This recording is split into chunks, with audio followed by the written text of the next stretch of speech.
iya, teman-teman tahu nggak sih, pasti nih di setiap perusahaan atau organisasi mereka akan membuat dan menjual berbagai produk atau menawarkan jasa-jasa tertentu kan. Dan pasti mereka pun juga harus selalu bisa menyesuaikan desain produk dan jenis jasa yang mereka akan tawarkan ya sesuai dengan kebutuhan dan keinginan konsumen. Oleh karena itu, pasti mereka pun juga harus bisa menciptakan ide produk dan menindaklanjuti sampai produk tersebut tuh diperkenalkan ke pasar. Nah, salah satu yang bisa mereka lakukan adalah mengenai perencanaan kebutuhan bahan dan gimana sih caranya supaya perencanaan kebutuhan itu bisa berjalan dengan waktu yang sangat cepat. Nah, pasti pada pengen tahu dong. Yuk, kita langsung aja simak videonya, jangan skip dan keep watching. Halo, dengan saya Elizabeth. Halo, perkenalkan nama saya Febriana Junarto. Perkenalkan, nama saya Flaviana Gawas. Perkenalkan, nama saya Hani Nuraini. Halo, perkenalkan nama saya Helena Theodora. Assalamualaikum warahmatullahi wabarakatuh. Perkenalkan, nama saya Isrong Yantun. Saya akan membahas untuk pendahuluannya terlebih dahulu. Dalam materi ini, kita akan lebih sering mendengar tentang MRP, yang singkatannya adalah Material Requirement Planning atau artinya perencanaan kebutuhan bahan baku, yaitu suatu konsep dalam manajemen produksi atau operasi yang membahas tentang cara yang tepat dalam perencanaan kebutuhan bahan baku dalam proses produksi sehingga bahan yang dibutuhkan dapat tersedia sesuai dengan yang direncanakan. Dalam MRP ini mengharuskan manajer operasi mengetahui hal-hal sebagai berikut, yaitu jadwal induk produksi atau apa yang akan dibuat dan kapan akan dilakukan. Yang kedua, spesifikasi atau bill of material, bagaimana produk akan dibuat. Yang ketiga, persediaan atau apa yang ada di persediaan. Yang keempat, pesanan yang harus dipenuhi alias apa yang dipesan. Yang kelima, lead time, berapa lama waktu yang diperlukan untuk mendapatkan berbagai komponen atau waktu antara atau menunggu. Saya akan membahas satu persatu, yaitu yang pertama, jadwal induk produksi atau master production schedule, yaitu membuat spesifikasi mengenai apa yang akan dibuat dan kapan akan dibuat. Jadwal ini harus sesuai dengan rencana produksinya yang mencakup berbagai input seperti rencana anggaran, permintaan konsumen, kemampuan teknis, ketersediaan tenaga kerja. Lalu yang kedua ada spesifikasi bill of material atau daftar material, yaitu sebuah daftar yang menspesifikasi jumlah komponen, campuran bahan dan bahan baku yang diperlukan untuk membuat suatu produk. Yang ketiga ada arsip atau catatan persediaan yang akurat. Ini diperlukan manajemen persediaan yang baik agar sistem MRP dapat berhasil. Lalu ada pesanan pembelian. Pada saat pesanan pembelian dibuat, catatan mengenai pesanan itu dan tanggal pengirimannya harus tersedia untuk karyawan departemen produksi. Lalu ada lead time untuk setiap komponen. Karyawan departemen produksi menentukan waktu menunggu, bergerak, memasang, dan memproduksi untuk setiap komponen. Selanjutnya ada tujuan MRP. Tujuannya itu ada 4 poin di sini, yaitu yang pertama, meminimalkan persediaan di mana pembelian bahan dilakukan sebatas yang diperlukan saja. Yang kedua, mengurangi resiko karena keterlambatan produksi atau pengiriman.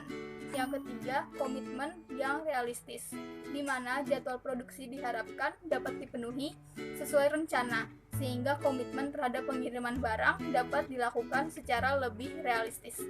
Yang keempat, meningkatkan efisiensi, karena jumlah persediaan, waktu produksi, dan waktu pengiriman barang dapat direncanakan lebih baik sesuai dengan jadwal induk produksi. Selanjutnya ada manfaat MRP. Yang pertama ada peningkatan pelayanan dan kepuasan konsumen. Yang kedua ada peningkatan pemanfaatan fasilitas dan tenaga kerja. Yang ketiga perencanaan dan penjadwalan persediaan yang lebih baik. Yang keempat tanggapan yang lebih cepat terhadap perubahan dan pergeseran pasar. Yang kelima tingkat persediaan menurun tanpa mengurangi pelayanan kepada konsumen. Proses MRP, kebutuhan untuk setiap komponen yang diperlukan dalam melaksanakan jadwal induk produksi dihitung dengan menggunakan prosedur sebagai berikut. Yang pertama ada netting, yaitu menghitung kebutuhan bersih dari kebutuhan kasar dengan memperhitungkan jumlah barang yang akan diterima, jumlah persediaan yang ada, dan jumlah persediaan yang akan dialokasikan. Yang kedua itu ada konversi dari kebutuhan bersih menjadi kuantitas pesanan. Yang ketiga, menempatkan suatu pelepasan pemesanan pada waktu yang tepat dengan cara menghitung mundur atau backward scheduling dari waktu yang dikehendaki dengan memperhitungkan waktu tenggang atau lead time agar dapat memenuhi pesanan komponen. Yang keempat, menjabarkan rencana produksi produk akhir ke kebutuhan pasar untuk komponen-komponennya melalui daftar material atau bill of material. Ya, selanjutnya di sini saya akan membahas untuk poin yang ketiga, yaitu tentang perencanaan kebutuhan bahan manufaktur just in time atau sering disebut dengan JIT. JIT disebut sebagai suatu filosofi karena jangkauannya jauh di luar pengendalian inventory dan mengarah ke sistem produksi pendekatan untuk menemukan cara menghilangkan semua sumber pemborosan, lalu segala sesuatu yang tidak menambah nilai, dan di dalam kegiatan produksi dengan menyajikan suku cadang yang tepat pada tempat yang tepat dan pada waktu yang tepat pula. Oleh karena itu, suku cadang diproduksi dengan tepat waktu untuk memenuhi kebutuhan manufaktur. Sedangkan pendekatan tradisional akan menghasilkan suku cadang hanya kalau mereka dibutuhkan atau just in case. Nah, sistem JIT ini tidak banyak menghasilkan inventory, namun biaya lebih rendah dan kualitas lebih baik daripada pendekatan JIC. Lalu di sini juga ada filosofi JIT, di mana sistem JIT ini dikembangkan di Toyota Motor Company di Jepang. Meskipun Schonberger pada tahun 1982 mengisyaratkan bahwa JIT mungkin telah ada sejak 20 tahun lalu atau lebih dalam industri galangan kapal Jepang. Namun, aplikasi modern JIT ini dipopulerkan pada pertengahan tahun 1970-an di Toyota oleh Mr. Taichi Ino, wakil presiden Toyota. Nah, konsep JIT ini mula-mula dibawa ke Amerika Serikat sekitar pada tahun 1980-an di pabrik Kawasaki di Lincoln, Nebraska. Nah, sejak saat itu, hampir semua perusahaan-perusahaan yang bergerak dalam bidang industri otomotif dan elektronik, JIT secara luas telah banyak digunakan di industri Amerika sekarang ini. Nah, di sini ditekankan penggunaan JIT untuk manufaktur berulang, kira-kira hampir sama dengan produksi massal. Manufaktur berulang adalah membuat produk dengan cermat dan sesuai dengan standar dalam volume besar. Namun, beberapa konsep JIT juga bisa diaplikasikan pada produksi bagian kerja yang sifatnya tidak berulang. Namun demikian, aplikasi utama JIT dewasa ini adalah pada industri repetitif atau mobil, elektronik, mesin, peralatan, atau sepeda motor. Nah, di sini saya akan membahas mengenai tentang elemen sistem JIT. Nah, di mana di dalam JIT jadwal induk atau jadwal perakitan akhir dirancang untuk suatu periode waktu tertentu. Katakanlah 1 hingga 3 bulan untuk masa yang akan datang, sehingga dapat memberikan kesempatan kepada pusat kerja dan para penyuplai untuk merencanakan jadwal kerja mereka. Selama masa itu, jadwal induk ditentukan secara harian. Dengan kata lain, kualitas yang sama pada setiap produk dihasilkan setiap hari dalam seluruh waktu pada bulan itu. Lebih jauh lagi, lot kecil atau terutama ukuran lot yang sama dengan 1 dijadwalkan dalam jadwal induk untuk memberikan muatan yang sama pada pabrik yang menyuplai untuk setiap harinya. Keuntungan dari penjadwalan induk semacam ini adalah bahwa jadwal ini memperlihatkan permintaan yang nyaris konstan pada semua pusat kerja dan penyuplai. JIT menggunakan suatu sistem penarikan suku cadang yang sederhana atau yang disebut Kanban untuk menarik suku cadang dari satu pusat kerja ke pusat kerja lainnya. Suku cadang itu disimpan dalam kontainer kecil dan hanya sejumlah kecil dari kontainer ini yang disediakan. Tujuan dari JIT ini adalah menghasilkan suku cadang dalam ukuran lot 1. Dalam banyak hal, metode ini secara ekonomis tidak layak karena adanya biaya setup yang lebih tinggi dibandingkan biaya penyimpanan inventory. Solusi JIT pada masalah ini adalah mengurangi waktu setup seminimal mungkin dan kalau bisa hingga 0. Sistem produksi secara keseluruhan harus dikoordinasikan secara erat oleh para pekerja. Tata letak pabrik sangat berbeda dengan JIT karena inventan ditempatkan dalam shop floor dan bukan di gudang di antara proses.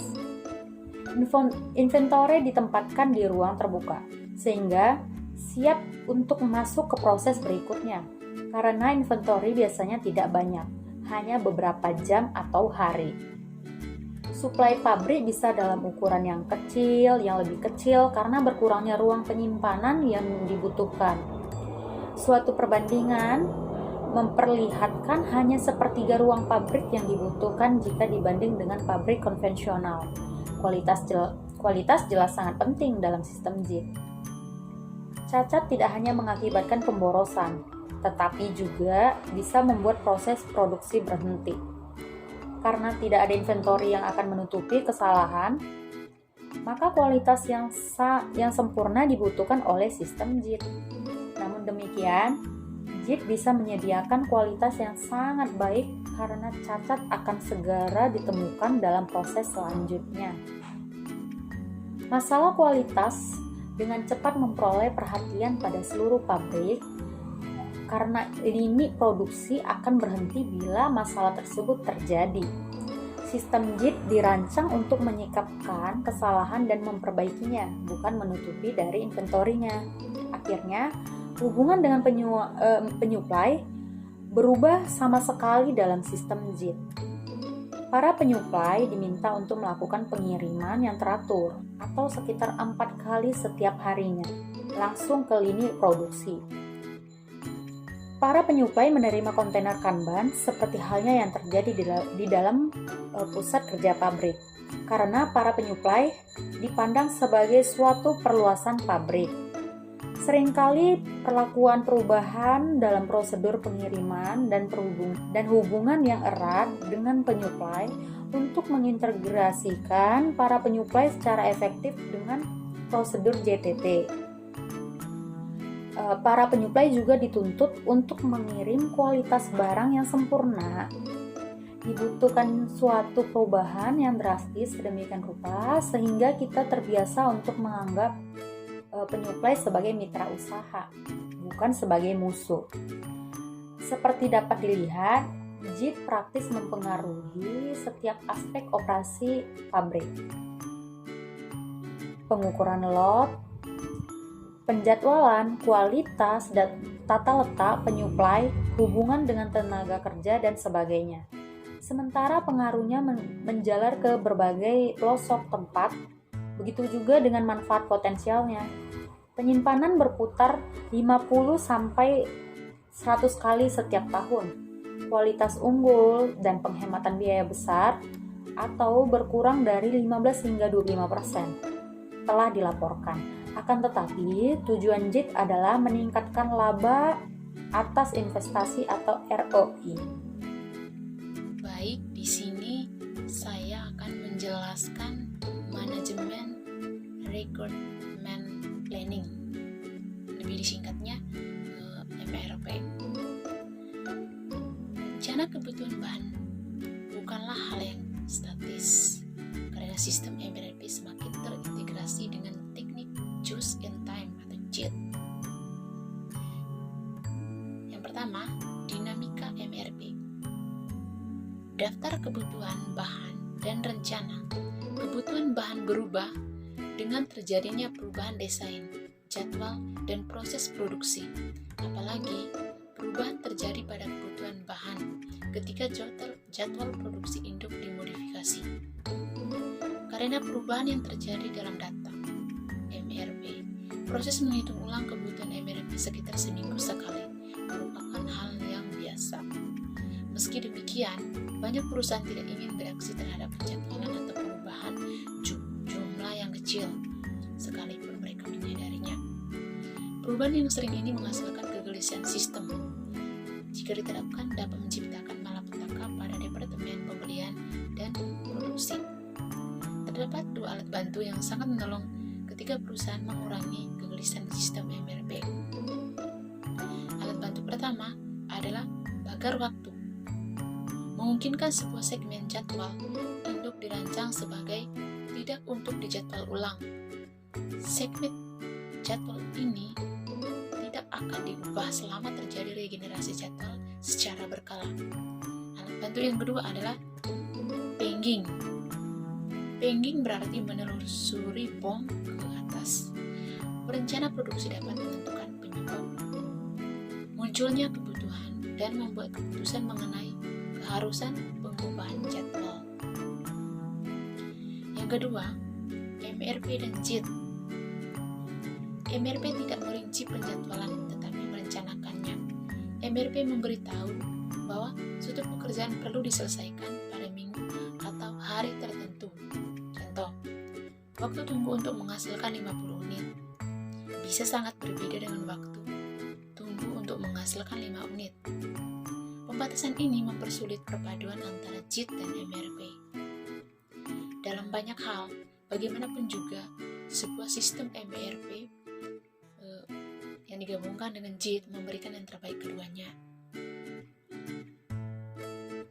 MRP menyediakan jadwal induk yang baik dan gambaran kebutuhan yang akurat. Kemudian, JIT memindahkan bahan-bahan dalam lot yang kecil, mengurangi persediaan barang setengah jadi. 4 pendekatan untuk mengintegrasikan MRP dan JIT. Yang pertama, 1. Penjadwalan kapasitas terbatas. Sebagian besar, peranti lunak MRP memasukkan pekerjaan ke dalam ember berukuran tak terhingga. Ember tersebut adalah unit waktu yang biasanya 1 minggu. Biasanya, ketika pekerjaan harus diselesaikan dalam seminggu tertentu, MRP menempatkan pekerjaan tersebut di sana tanpa memedulikan kapasitasnya. Akibatnya MRP dianggap sebagai teknik penjadwalan tak terbatas. 2. Pendekatan ember kecil. MRP adalah perangkat yang sempurna untuk manajemen sumber daya dan penjadwalan pada fasilitas yang menitikberatkan pada proses, yaitu bengkel kerja. Fasilitas seperti ini meliputi bengkel, rumah sakit, dan restoran, di mana waktu tunggu relatif stabil dan diperkirakan terdapat keseimbangan yang buruk antara pusat-pusat kerja. Jadwal sering dipuji oleh pesanan kerja, dan ukuran lot adalah ukuran daftar kebutuhan bahan yang sudah diperbesar. Ketiga, pendekatan arus yang diseimbangkan. MRP mendukung perencanaan dan penjadwalan yang diperlukan untuk operasi berulang, seperti pada lini perakitan Harley Davidson, Whirlpool, dan ribuan tempat lain. 4. Supermarket. Teknik lain yang menggabungkan MRP dan JIT adalah penggunaan sistem supermarket. Di sebagian besar perusahaan subrakitan, komponennya dan barang-barang perangkat keras adalah hal yang biasa bagi variasi produk. Saya di sini akan menjelaskan mengenai teknik penentuan ukuran lot. Penentuan ukuran lot dalam MRP merupakan masalah yang kompleks dan sulit. Lot size diartikan sebagai kuantitas yang dinyatakan dalam penerimaan pesanan dan penyerahan pesanan dalam schedule MRP. Untuk komponen yang diproduksi di dalam pabrik, lot size merupakan jumlah produksi untuk komponen yang dibeli. Lot size berarti jumlah pesanan dari supplier. Dengan demikian, lot size secara umum merupakan pemenuhan kebutuhan komponen untuk 1 atau lebih periode. Sistem MRP adalah cara yang sangat baik untuk menentukan jadwal produksi dan kebutuhan neto. Bagaimanapun juga, ketika terdapat kebutuhan neto, keputusan banyaknya pesanan harus dibuat. Keputusan ini disebut keputusan penentuan ukuran lot atau lot size decision. Ada berbagai cara menentukan ukuran lot dalam sebuah sistem MRP dengan beberapa teknik. Yang pertama, teknik lot untuk lot. Yang kedua, kuantitas pesanan ekonomis. Yang ketiga, penyeimbangan periode bagian. Dan teknik yang keempat adalah algoritma Wager-Wirtin. Keputusan tentang ukuran lot dan saat produksi sangat penting karena menyangkut penggunaan tenaga kerja dan peralatan yang ekonomis. Teknik lot sizing merupakan ukuran lot sizing atau kuantitas pesanan untuk memenuhi kebutuhan bersih satu atau beberapa periode sekaligus. Dalam penerapan metode MRP, penentuan ukuran pesanan lot yang digunakan merupakan faktor yang terpenting. Pemilihan teknik lot sizing yang akan digunakan mempengaruhi keefektifan sistem MRP. Secara keseluruhan, di dalam pemilihan keputusan teknik lot sizing yang digunakan, hal yang dipertimbangkan adalah biaya yang terjadi akibat adanya persediaan atau yaitu biaya pemesanan atau ordering cost dan biaya penyimpanan atau holding cost. Saya akan menjelaskan mengenai perencanaan kebutuhan bahan baku 2 yang disingkat dengan MRP2 atau Material Requirement Planning, yaitu perencanaan kebutuhan bahan baku. Perencanaan kebutuhan bahan baku 2 adalah teknik yang benar-benar ampuh. Sekali perusahaan menggunakan MRP, data persediaan dapat ditambahkan dengan jam kerja, biaya bahan baku atau bukan jumlah bahan, biaya modal atau sumber daya apapun. Bila MRP digunakan dengan cara ini, maka hal tersebut biasanya disebut sebagai MRP2 dan kata resource atau sumber daya menggantikan kata requirement, yaitu kebutuhan. Dengan demikian, MRP menjadi singkatan dari Material Resource Planning. Ada 2 jenis MRP. Yang pertama, MRP loop tertutup. Yang kedua, perencanaan kapasitas. Baiklah, saya akan menjelaskan satu persatu. Yang pertama, MRP loop tertutup. Perencanaan kebutuhan bahan loop tertutup berarti sebuah sistem MRP yang menyediakan umpan balik untuk penjadwalan dari sistem pengendalian persediaan. Secara terperinci, sebuah sistem MRP loop tertutup menyediakan informasi mengenai rencana kapasitas, jadwal produksi induk, dan rencana produksi. Hampir seluruh sistem MRP komersial adalah MRP loop tertutup. Yang kedua, perencanaan kapasitas. Perencanaan kapasitas berkaitan dengan definisi MRP loop tertutup. Umpan balik beban kerja diperoleh dari setiap pusat kerja. Laporan beban atau load report memperlihatkan kebutuhan sumber daya dalam sebuah pusat kerja untuk semua pekerjaan yang dibebankan pada pusat kerja tersebut. Semua pekerjaan direncanakan dan pesanan yang diharapkan. Sistem MRP loop tertutup memungkinkan perencanaan produksi untuk memindahkan pekerjaan di antara periode waktu guna meringankan beban atau paling tidak sesuai dengan kapasitasnya. Berikut kiat untuk mengurangi beban dan memperkecil dampak waktu tunggu yang diubah. Yang pertama, tumpang tindih yang mengurangi waktu tunggunya. Yang kedua, pemilihan operasi mengirimkan lot mesin berbeda untuk operasi yang sama. Yang ketiga, pemilihan lot atau pesanan, yaitu memecah pesanan dan menjalankan sebagian pesanan sebelum waktunya.